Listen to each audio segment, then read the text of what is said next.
எல்லாருக்கும் வணக்கங்க. எல்லாரும் எப்படி இருக்கிறீங்க? நாங்கள் ரொம்ப நல்லா இருக்கிறோம். இன்றைக்கி என்ன வீடியோ நான் உங்களோட ஷேர் பண்ணுறேன் அப்படின்னா, ஒரு வீக் டேஸில் நார்மலான என்னோடய டே ரொட்டீன் தான் நான் உங்களோட ஷேர் பண்ணுறேன். காலையில் வந்து ஹரியை ஸ்கூலுக்கு வந்து அவங்க அப்பா போய் விட்டுட்டு ஹெச்இபி பிக்கப் போட்டிருந்தேன். அதை வந்துட்டு அப்படியே பிக்கப் பண்ணிவிட்டு வந்துட்டார். நான் வந்து ஹரிக்கு காலையில் சத்துமாவும் ஆதிரனுக்கும் கொஞ்சம் கொடுத்துட்டேன். எங்களுக்கு வந்து கொஞ்சம் இந்த தக்காளி புதினா போட்டு ஒரு சட்னி வச்சுட்டு தோசை சுட்டு சாப்பிட்டுக்கலாம் அப்படின்னு சொல்லிட்டு நான் அந்த சட்னி வச்சு தோசை சுட ஆரம்பிச்சிட்டேன். இந்த சட்னி வந்து ரொம்ப வேகமாக குயிக்காக செஞ்சிடலாம். என்ன சைட் டிஷ் வைக்கலாம் அப்படிங்கிற அந்த யோசிக்கிற டைமில் ஒரு 10 நிமிஷத்தில் ரெடி பண்ணிடலாம். இது நான் ஆல்ரெடி நம்ம கலாஸ் கிச்சன் சேனலில் போட்டிருக்கேன். நான் அந்த லிங்க் வந்து கீழே நான் ஷேர் பண்ணுறேன். இந்த சட்னி கண்டிப்பாக ட்ரை பண்ணி பாருங்கள், ரொம்ப நல்லாயிருக்கும். அதுக்கப்புறம் சட்னி எல்லாம் கொஞ்சம் அந்த வச்சுட்டு அதை ஆற வச்சதுக்கப்புறமா அந்த ஹெச்பிலேருந்து பிக் பண்ணிட்டு வந்த பொருளெல்லாம் எடுத்து அந்தந்த இடத்துலலாம் வைக்க ஆரம்பிச்சுக்கிட்டேன். கொஞ்சம் பேர் கேட்டிருந்தீங்க, இட்லி தோசைக்கு மாவெல்லாம் எப்படி அரைக்கிறதுக்கா, என்ன ரேஷியோவில் அரைக்கிறது அப்படின்னு சொல்லிட்டு. நான் அது கண்டிப்பாக வந்து ஒரு வீடியோ தனியாக செப்பரேட்டாக போடுறேன். எனக்கும் ஃபஸ்ட்டு வந்துட்டு கல்யாணம் ஆன புதுசுலலாம் வந்துட்டு இட்லி வரவே வராது. ஒன்று இந்த கொலக்கட்டை மாதிரி வரும், எல்லாம் கல் மாதிரி வரும். அதுக்கப்புறம் என் ஃப்ரெண்டு ஒருத்தவங்க ஜானுன்னு இருக்காங்க, அவங்கக்கிட்ட கேட்டு என்ன ரீசன் கேட்டுட்டு அப்புறம் ஆட்டி பழகினதுக்கப்புறம் இப்போ இட்லி எல்லாம் நல்லா சாஃப்டாக வர ஆரம்பிச்சிருச்சு. அது மாதிரி தோசையுமே அதே இட்லி மாவில் தோசையுமே நல்லா டேஸ்ட்டாக வர ஆரம்பிச்சிது. ஸோ இட்லிக்கு தனியாக தோசைக்கு தனியாக நான் எப்போயும் மாவெல்லாம் ஆட்டுறதில்ல. இட்லி மாவுலே தான் தோசை. ஃபஸ்ட்டு ஒரு 3 நாள் இட்லி வச்சுறது, லாஸ்ட்டாக வந்து தோசை சுட்டு சாப்பிட்றது அதே மாவில். நாங்கள் ஆதிரன் வந்து அவங்க அண்ணா சாப்பிடும் போதே காலையிலே சாப்பிட்டான். ஸோ அவனுக்கு வந்து அந்த ஊட்டுறது வேலை முடிஞ்சது. ஸோ அதனால் நானும் எங்கள் வீட்டுக்காருக்கு மட்டும் தோசை சுட்டுட்டு, பொடி தோசை ஒரு நார்மல் தோசை சுட்டுட்டு, ஆளுக்கு 2 தோசை அந்த சட்னி வச்சு சாப்பிட்டுட்டு அதுக்கப்புறம் அந்த மற்ற வேலையெல்லாம் பார்க்க ஆரம்பிச்சிட்டோம்.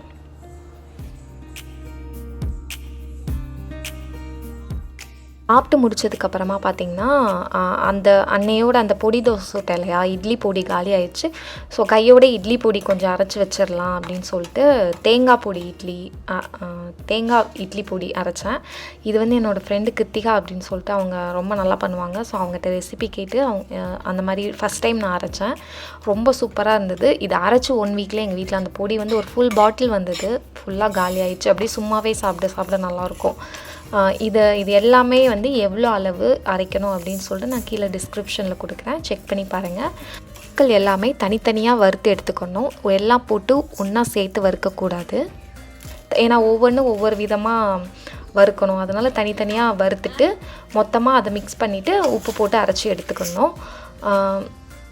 அதுக்கப்புறமா அது நல்லா எல்லாத்தையும் தனித்தனியாக வறுத்து எடுத்து வச்சுட்டு அதை நல்லா ஆற வச்சுட்டு நல்லா ஆறிடணும். ஆறினதுக்கப்புறமா அதை நல்லா ரொம்ப நைஸாக அரைக்காமல் கொஞ்சம் கரகரன்னு அரைச்சி எடுத்துக்கிட்டேன் நான். அப்புறம் வந்து எங்கள் வீட்டுக்காரங்க வந்து கொஞ்சம் அந்த வீக் வந்து கொஞ்சம் ஃப்ரீயாக தான் இருந்தது ஆஃபீஸ் வேலையெல்லாம், ஏன்னா தேங்க்ஸ் கிவிங் வீக். ஸோ அதனால் இந்தியா ஸ்டோர் போயிட்டு வந்தாங்க. அன்றைக்கி காய் வரும் ஃப்ரெஷ்ஷாக, ஸோ நான் வாங்கிட்டு வந்துடுறேன் அப்படின்னு சொல்லிட்டு அவங்க இந்தியா ஸ்டோர் போயிட்டு வந்துட்டாங்க. நானும் அந்த தேங்காய் இட்லி பொடி வந்து நல்லா கொரகரன்னு அரைச்சி வச்சுட்டு, இது ரொம்ப மையாவே அரைக்கூடாது. நம்ம சாப்பிடும்போது அந்த பருப்பெல்லாம் நல்லா வாயில் வந்தால் டேஸ்ட்டாக இருக்கும், நம்ம நல்லெண்ணெய் ஊற்றி சாப்பிடும்போது.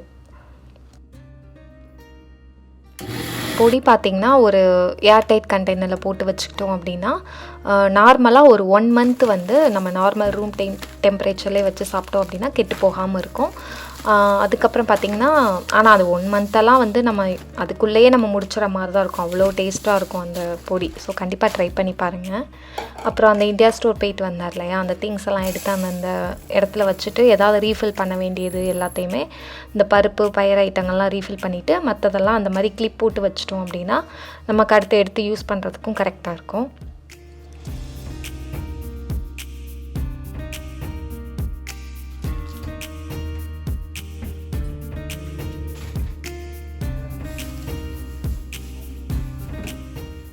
அதுக்கப்புறம் வந்து கொஞ்சம் நேரம் அப்படியே ரெஸ்ட் எடுத்துகிட்டு வீட்டுக்கெலாம் ஃபோன் பேசிவிட்டு கொஞ்சம் நேரம் டிவி பார்த்துட்டு லன்ச் பண்ண ஸ்டார்ட் பண்ணிட்டேன். கொஞ்சம் வேகமாகவே லன்ச் என்னென்னு பார்த்திங்கன்னா, வத்த குழம்பும் சௌச்சோ பொரியலும் பண்ணேன். வத்த குழம்பு வந்து பொடி நானே வீட்டில் பொடி அரைச்சி குழம்பு பண்ணிடுவேன். ஸோ அது ரொம்ப டேஸ்ட்டாக இருக்கும். இந்த ரெசிபியும் நான் கலாஸ் கிச்சனில் கொடுத்துருக்குறேன். ரெசிபி அளவுகளையும் நான் டிஸ்கிரிப்ஷனில் கொடுக்குறேன், நீங்கள் செக் பண்ணி பாருங்கள். அந்த மாதிரி தனியாக பொடி எல்லாம் வறுத்து வச்சுட்டு அதை நல்லா ஆறுனதும் ஒரு மிக்சியில் நல்லா அரைச்சி, இது வந்து அப்பப்போ யூஸ் பண்ணுற மாதிரி தான் அந்த மசாலாம் அரைச்சிக்குவேன். வத்த குழம்பு பொடிக்கெலாம் ஸ்டோர்லாம் பண்ண மாட்டேன், ஏன்னா ஃப்ரெஷ்ஷாக அரைச்சி குழம்பு வச்சோம் அப்படின்னா ரொம்ப நல்லாயிருக்கும். இப்படியெல்லாம் அரைச்சி தனியாக எடுத்து வச்சுக்கிட்டு அதுக்கப்புறமா ஒரு கடாயில் வந்து நல்லெண்ணெய் ஊற்றிக்கிட்டேன். அது நல்லா சூடானதும் கொஞ்சம் கடுகு, வெந்தயம், சீரகம் போட்டு கருவேப்பிலை போட்டு நல்லா பொரிஞ்சதுக்கப்புறமா அதில் வந்து ஒரு 1/2 கப் சின்ன வெங்காயம் கட் பண்ணி சேர்த்துக்கிட்டேன். வெங்காயம் வேண்டாம் அப்படிங்கிறவங்க அதை ஸ்கிப் பண்ணிடலாம். வெங்காயம் இல்லாமல் வெறும் வத்தல் வச்சும் அந்த குழம்பு பண்ணால் நல்லா டேஸ்ட்டாக இருக்கும். ஸோ அந்த வெங்காயம் வந்து நல்லா வதங்கினதுக்கப்புறமா நான் எடுத்து வச்சுருக்கிற அந்த வத்தல் குழம்புக்கு போடுறோம் இல்லையா, வத்தல், மணத்தக்காளி வத்தல், உங்களுக்கு எந்த வத்தல் பிடிக்குமோ அதை நம்ம சேர்த்துக்கலாம். அதை போட்டுட்டு மல்லிப்பொடி ஒரு 1/2 டீஸ்பூன், மஞ்சள் பொடி 1/2 டீஸ்பூன், கலருக்காக காஷ்மீர் சில்லி 1 டீஸ்பூன் சேர்த்துருக்கேன். இல்லை அப்படின்னா நீங்கள் அதை ஸ்கிப் பண்ணிடலாம். அதுக்கப்புறம் அந்த குழம்பு மசாலா அரைச்சோம் பார்த்திங்களா, அந்த மசால் பொடி எல்லாத்தையுமே சேர்த்துட்டு அதை நல்லா மிக்ஸ் பண்ணிவிட்டு கொஞ்சம் பெருங்காய பொடி, புளித்தண்ணி வந்து கரைச்சி நல்லா கெட்டியாக கரைச்சி வச்சு புளித்தண்ணி ஒரு 3/4 கப் ஊற்றணும் அப்படின்னா 1/4 கப் தண்ணி ஊற்றிட்டு தேவையான அளவு உப்பு போட்டு மூடி வச்சிட்டோம் அப்படின்னா அது அந்த பருப்பெல்லாம் போட்டு அந்த மசாலா அரைச்சதுக்கு அதுக்கும் கொஞ்சம் கெட்டியாக ஆரம்பிக்கும். அது வர கொஞ்சம் மீடியம் டு ஹை ஃப்ளேம்லேயே நம்ம மூடி வச்சுட்டு கொதிக்க விட்டு அந்த எண்ணெயெல்லாம் பிரிஞ்சு வரணும். அது வர அந்த குழம்பு ரெடி ஆகிறதுக்கு நம்ம விட்டுறணும். அந்த சைட் பை சைடாக வந்து நான் வந்து சௌச்சோ பொரியலும் ஸ்டார்ட் பண்ணிட்டேன். இந்த குழம்பு பார்த்திங்கன்னா லாஸ்ட்டாக கொஞ்சம் ரெடி ஆகிறதுக்கு ஒரு 5 மினிட்ஸ் முன்னாடி ஒரு டீஸ்பூன் அளவு வந்து வெல்லம் சேர்த்துக்கிட்டோம் அப்படின்னா அந்த வத்த குழம்புக்கு ரொம்பவே நல்லாயிருக்கும். ஒரு வேளை உங்களுக்கு அந்த இனிப்பு பிடிக்கல அப்படின்னா அதையும் ஸ்கிப் பண்ணிக்கலாம். அது வந்து கண்டிப்பாக சேர்க்கணும்லாம் அவசியம் இல்லை. எங்களுக்கு அந்த ஒரு மாதிரி இனிப்பு இருந்தால் ரொம்ப பிடிக்கும், அதனால் லைட்டாக கொஞ்சம் வெல்லம் சேர்த்துக்கிட்டேன். அப்புறம் சௌச்சோ பொரியலும் நம்ம நார்மலாக வெங்காயம் வதக்கி அதில் கொஞ்சம் மஞ்சள் பொடி இதெல்லாம் ஊற்றிட்டு அந்த மாதிரி தான் பொரியல். லாஸ்ட்டாக வந்து பொரியல் ரெடியானதும் கொஞ்சம் தேங்காய் துருவி போட்டோம் அப்படின்னா சௌச்சோ பொரியலும் ரெடி ஆயிரும்.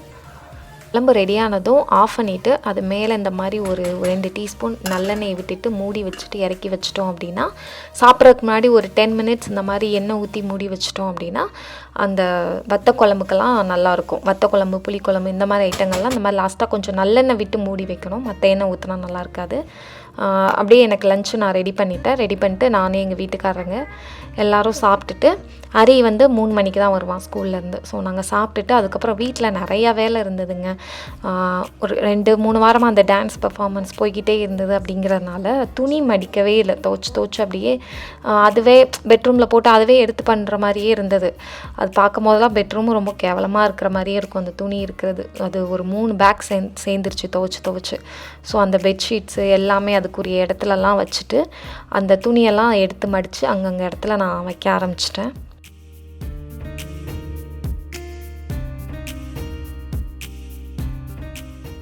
இந்த துணி மடிக்கிற வேலை மட்டும் நான் வந்து ஆதிரனை வந்து தூங்க வச்சுட்டு தான் துணி மடிப்பேன். ஏன்னா அவங்ககிட்ட மடிக்கவே முடியாது. நம்ம மடித்து வச்சுருக்கிற அந்த எங்கேயாவது இப்படி எந்திச்சு போயிட்டோம் அப்படின்னா நம்ம மடித்து வச்சது எல்லாத்தையும் எடுத்து போட்டுருவான்.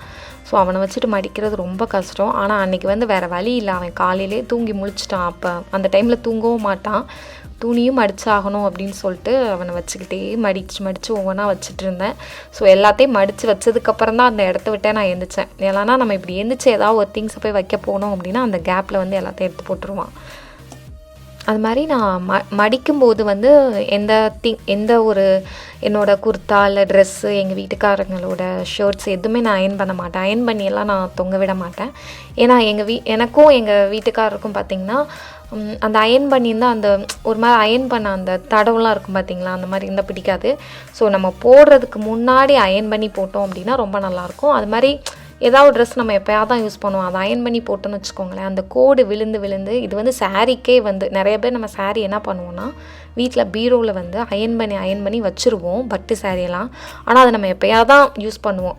சம்டைம்ஸ் அது வந்து அந்த மடித்து வச்சுருக்கிறதுனால அது கிழிஞ்சிரும், அந்த அயர்ன் பண்ணி மடித்து வைக்கிறதுனால. அது மாதிரி அதனால் ஒன்று நீங்கள் அயர்ன் பண்ணி மடித்து வச்சிங்க அப்படின்னா அப்பப்போ எடுத்து அதை வந்து மாற்றி மடித்து வைங்க. இல்லை அப்படின்னா நீங்கள் யூஸ் பண்ணுறதுக்கு முன்னாடி அயர்ன் பண்ணி யூஸ் பண்ணுங்கள், அயர்ன் பண்ணாமல் மடித்து வைங்க. அப்படின்னா தான் வந்து சாரீ வந்து ரொம்ப நாள் வரும், பட்டு சாரியெல்லாம். அப்புறம் ஹரியும் வந்துட்டான். ஹரிக்கு ஊட்டிட்டு மீதி இருக்கிற துணியும் நான் வந்து மடித்து எடுத்து வச்சுக்கிட்டேன். அப்புறம் பார்த்திங்கன்னா உஷா வினோத் அப்படிங்கிறவங்க வந்து நவம்பர் மந்த் வந்து வெட்டிங் ஆனிவர்சரி செலிப்ரேட் பண்ணுறாங்க. அப்புறம் சந்தியா அவங்களும் நவம்பரில் வெட்டிங் ஆனிவர்சரி செலிப்ரேட் பண்ணுறாங்க. இவங்க 2 பேருக்கும் வந்துட்டு ஹாப்பி வெட்டிங் ஆனிவர்சரி.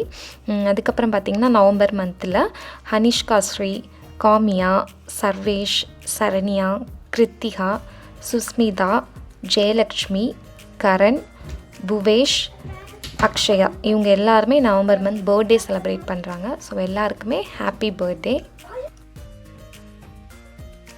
துணி எல்லாத்தையும் மடித்து வச்சுட்டேன். அதுக்கப்புறம் ஈவினிங் வந்து டீ போட்டு குடிச்சிட்டு அதுக்கப்புறம் ஃபுல்லாக தேங்க்ஸ் கிவிங் லீவ் வந்தது எங்களுக்கு. ஸோ ஃபுல்லாக ஃப்ரெண்ட்ஸோடு சேர்ந்து நல்லா அந்த தேங்க்ஸ் கிவிங் வீக்லாம் நல்லா செலிப்ரேட் பண்ணோம்.